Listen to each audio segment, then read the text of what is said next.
اللہ تعالیٰ اپنے بندوں پر ہر آن اور ہر لحظہ اپنی نعمتوں کی موسلا دھار بارش برسا رہے ہیں، اور یہ نعمتیں اتنی زیادہ ہیں، اتنی کثرت سے ہیں کہ قرآن حکیم میں اللہ تعالیٰ نے یہ ارشاد فرمایا وَإِن تَعُدُّوا نِعْمَتَ اللَّهِ لَا تُحْصُوهَا، کہ اگر تم اللہ تعالیٰ کی ان نعمتوں کو گننا چاہو، شمار کرنا چاہو، تو ٹھیک ٹھیک ان کو شمار نہیں کر سکو گے۔ اللہ تعالیٰ ہمیں یہ نعمتیں بغیر کسی استحقاق کے محض اپنے فضل سے ہمیں عطا فرما رہے ہیں، اور ان نعمتوں کے عوض میں اللہ رب العزت اپنے بندوں سے صرف یہ چاہتے ہیں کہ میرے بندے ان نعمتوں پر دل و جان سے شکر ادا کریں۔ پھر اس شکر کی ادائیگی میں بھی اللہ رب العزت کا کوئی مفاد نہیں ہے، محض بندوں کا فائدہ ہی مقصود ہے۔ چنانچہ اللہ تعالیٰ شکر کی وجہ سے بندوں سے راضی ہو کر نعمتیں مزید بڑھا دیتے ہیں۔ قرآن حکیم میں اللہ تعالیٰ نے اپنا یہ وعدہ بڑے زوردار انداز میں ذکر فرمایا کہ لَإِن شَكَرْتُمْ لَأَزِيدَنَّكُمْ، کہ اگر تم نے واقعی شکر ادا کیا تو میں لازماً تمہیں اور زیادہ دوں گا۔ اور نعمتوں کی ناشکری اور ناقدری پر عذاب کی دھمکی بھی دی ہے۔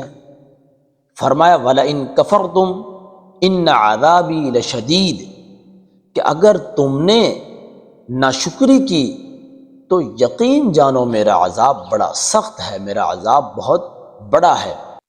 اس قرآن پاک سے ہی ہمیں یہ بھی معلوم ہوتا ہے کہ نعمتوں کی ناقدری اور ناشکری کی سزا اللہ تعالیٰ اس طرح بھی دیتے ہیں کہ یہ نعمتیں واپس لے لیتے ہیں۔ اس لیے ہمیں اللہ تعالیٰ کی نعمتوں کا ہر وقت شکر گزار ہی رہنا چاہیے۔ شکر کے دو طریقے ہیں۔ ایک ادائے شکر کا طریقہ یہ ہے کہ زبان سے اللہ تبارک و تعالیٰ کی نعمتوں کا شکر ادا کرنا، اللہ تعالیٰ کی نعمتوں کو سوچ سوچ کر ان پر کلمات شکر ادا کرنا۔ اس کے لیے اللہم لک الحمد ولک الشکر، یہ شکر کے مضمون پر کسی دوسرے جملے کو حرز جان بنانا چاہیے، ورد زبان بنانا چاہیے، اور اگر کسی وقت میں کوئی خاص نعمت اگر مستحضر نہ بھی ہو تب بھی اللہ تبارک و تعالیٰ کی اتنی بے شمار نعمتیں ہیں کہ ان کو ذہن میں رکھ کر شکر ادا کرتے رہنا چاہیے۔ شیخ سعدی رحمۃ اللہ علیہ فرماتے ہیں کہ زندگی کی ایک نعمت اتنی بے حساب ہے کہ اگر ساری زندگی انسان اس کا شکر ادا کرتا رہے تب بھی اللہ تعالیٰ کی نعمتوں کا شکر ادا نہیں کر سکتا، کیونکہ سانس کا باہر آنا اور سانس باہر آئے اور اندر نہ جائے تو یہ ایک مصیبت ہے، اور اگر سانس اندر چلا جائے باہر نہ آئے تو دوسری مصیبت ہے۔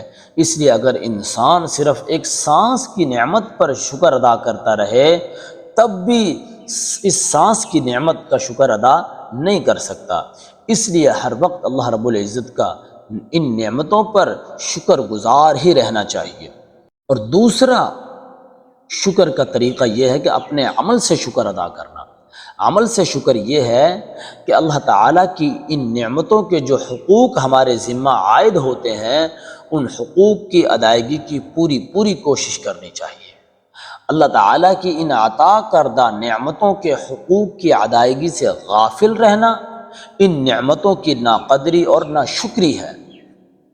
اور اگر خدا نخواستہ یہ نعمتیں اگر اللہ تعالیٰ کی نافرمانی اور گناہوں کا ذریعہ بن جائیں تو یہ ان کی بدترین ناقدری اور ناشکری ہے، جس کا وبال کسی بھی وقت بندے پہ آ سکتا ہے۔ اس لیے حق تعالیٰ کی عطا کردہ نعمتوں کو، عطا کردہ ان نعمتوں کا دل و جان سے ہمیشہ شکر گزار رہنا چاہیے، اور دل و جان سے ان کی قدر کریں اور انہیں ان کی اطاعت اور مرضی کے مطابق استعمال کریں، تاکہ یہ نعمتیں ہمارے لیے اللہ تعالیٰ کے قرب کا ذریعہ بن جائیں، اللہ تعالیٰ کی خوشنودی اور رضا کا ذریعہ بن جائیں۔ اللہ تعالیٰ توفیق عمل نصیب فرمائے۔